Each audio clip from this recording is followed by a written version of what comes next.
Salut à tous, alors je fais cette petite vidéo pour expliquer pourquoi j'ai fait totalement fausse route dans cette affaire Jean-Michel Trogneux.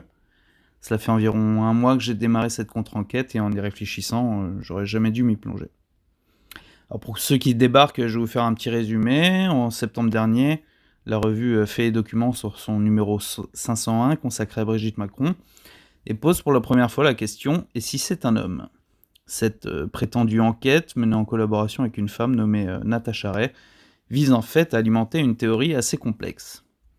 D'après eux, Brigitte Macron serait en fait née homme, elle serait son frère, Jean-Michel Trogneux, et aurait changé de sexe avant d'épouser le président de la République. Pour essayer de rendre cette théorie moins bancale, les deux compères avaient besoin d'arranger la réalité. Brigitte, aka Jean-Michel, ne pouvait être la mère. Ils ont donc trouvé une femme qu'ils soupçonnent être la véritable mère des trois enfants Osières.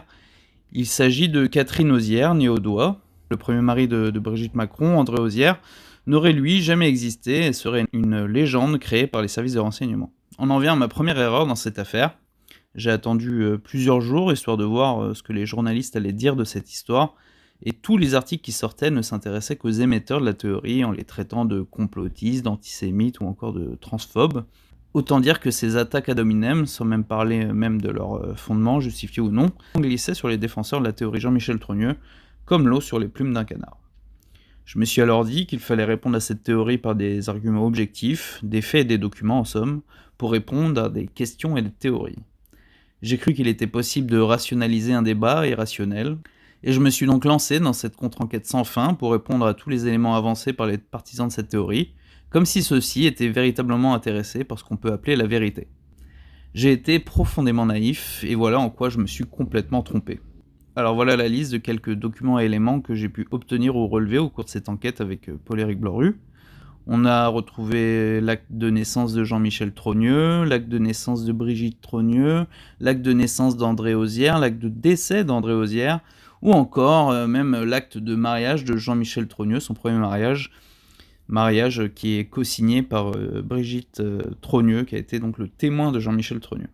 Il y a eu aussi l'annonce de la naissance de Brigitte par son frère Jean-Michel dans le Courrier Picard en 1953. Il y a eu aussi la véritable identité des portraits réalisés par Catherine Osière et qui étaient soi-disant ceux de Laurence et Tiffaine Osière, ainsi que Jean-Jacques Trogneux, ou encore l'impossibilité physique pour Catherine Osière, qui n'a jamais eu d'enfant, d'avoir enfanté les trois enfants Osière. Face à cette avalanche de documents et d'éléments, je pensais naïvement que les porteurs de la théorie allaient se dédire et faire amende honorable. Et non, car ils ont un argument infaillible. Tous ces documents peuvent être des faux. Évidemment, ils n'ont aucun moyen de prouver que ce sont des faux, et ils ne le font pas d'ailleurs, alors qu'ils pourraient très bien porter plainte pour faux et usage de faux, et qu'une simple consultation des registres, qui étaient tous manuscrits à l'époque, permettrait de faire éclater ces prétendues falsifications. Pour eux, la seule possibilité que ces documents aient pu être falsifiés suffit pour les écarter et leur enlever toute légitimité. C'est un peu le même procédé utilisé par Faits et Documents pour laisser entendre que la fameuse photo de mariage de Brigitte Trogneux et André Osière serait fausse. Des gens seraient entrés à la Bibliothèque nationale de France, auraient subtilisé le numéro de l'écho du Touquet de 1974, y auraient planté un photomontage pour faire croire que Brigitte s'était bien mariée à son premier mari. Alors peu importe que toutes les entrées et sorties des documents soient consignées par la BNF et qu'il serait très facile de démontrer par qui et quand ces documents ont été modifiés s'ils l'avaient été, en alertant la BNF qui diligenterait une enquête interne. Non, la simple possibilité qu'ils aient été trafiqués suffit à appuyer la thèse selon laquelle cette photo est fausse et qu'André Osière n'existe pas.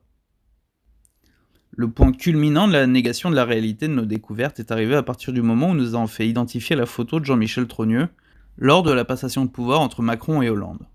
Deux témoins, qui ne se connaissent pas entre eux, l'ont formellement reconnu. Pour nous, c'était l'argument massu qui ferait taire toutes les théories. Mais voilà, on mentait, on pouvait pas citer nos sources, donc elles n'existaient pas. Comme vous l'aurez compris, dans cette affaire, je me suis beaucoup trop entêté à vouloir convaincre tout le monde de la vérité. Vu que j'avais la photo de Jean-Michel Trogneux, j'ai pris un billet de train pour Amiens.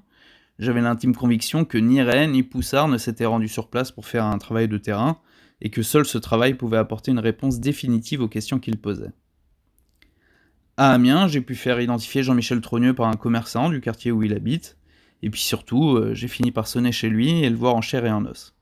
Mais là encore, pour mes détracteurs, je mentais, car j'ai pas pris de photos ou de vidéos, mais bon, si j'avais pris des photos ou des vidéos, cela n'aurait rien changé. Pour eux, ça aurait pu être un acteur, voire même, disons-le, un hologramme. Alors il y a des gens qui sont même allés vérifier à Amiens que les photos que j'avais prises, que ce soit sur le quai de la gare ou de la boutique, elles étaient authentiques.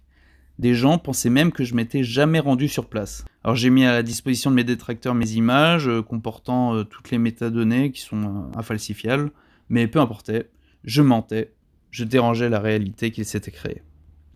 J'avais du mal à comprendre le silence dans lequel le couple Macron et même Jean-Michel Trogneux se tairaient, mais en menant, cette contre-enquête, j'ai compris. Aucun élément de preuve ne pourra jamais mettre un terme à cette rumeur dans l'esprit de ceux qui veulent y croire. Un test ADN, il sera trafiqué. Une prise de parole de Jean-Michel Trogneux aux côtés de Brigitte Macron, bah c'est un clone ou un sosie. Une photo de Brigitte enceinte, c'est un photomontage. Lors d'un des spaces que nous avons animés, Paul-Éric Blanru a d'ailleurs demandé à l'un de nos contradicteurs « Mais bon sang, quelle preuve voulez-vous pour arrêter de croire à cette théorie ?» Et finalement, le contradicteur en question a reconnu qu'aucun élément ne pouvait le sortir de sa croyance. J'ai aussi lourdement insisté, directement ou indirectement, auprès de Natacha Ray et Xavier Poussard pour débattre avec eux. Alors de source sûre, je sais que Poussard refuse au motif que je serais dans une vendetta personnelle contre lui. Il fait la référence à une interview qu'il a donnée à mon sujet il y a quelques temps où il enchaînait les mensonges et les manipulations à mon propos. À l'époque de cette interview, j'avais à plusieurs reprises essayé de le contacter pour qu'il corrige ses propos diffamatoires.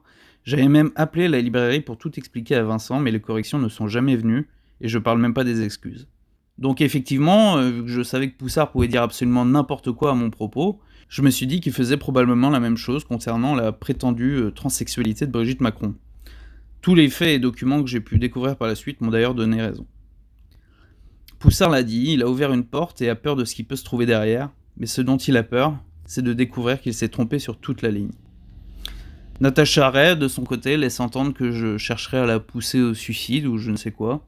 Alors, pour clarifier, je n'ai absolument rien contre cette femme qui, à mon avis, croit dans ce qu'elle dit, mais ce n'est pas parce qu'on croit dans ce qu'on dit la vérité. Je n'ai jamais cherché à m'en prendre à autre chose qu'à son discours, je lui ai fait savoir à plusieurs reprises que je voulais débattre avec elle, mais elle n'a jamais souhaité accepter. J'ai même fini par l'appeler après qu'elle m'ait insulté de menteur, de clown ou encore de demeuré, pour essayer de lui expliquer qu'elle se trompait, mais là encore, elle refusait de m'écouter. Je ne voulais pas la piéger, je voulais juste lui offrir une porte de sortie au mensonge qu'elle avait créé et qui était devenu sa réalité. Pour conclure, je regrette d'avoir donné autant d'importance à cette affaire qui finalement n'a intéressé qu'une bande de trolls sur internet. Au départ, j'avais l'inquiétude qu'une partie de l'opposition s'en saisisse et ainsi se discrédite, mais cela n'a jamais été le cas.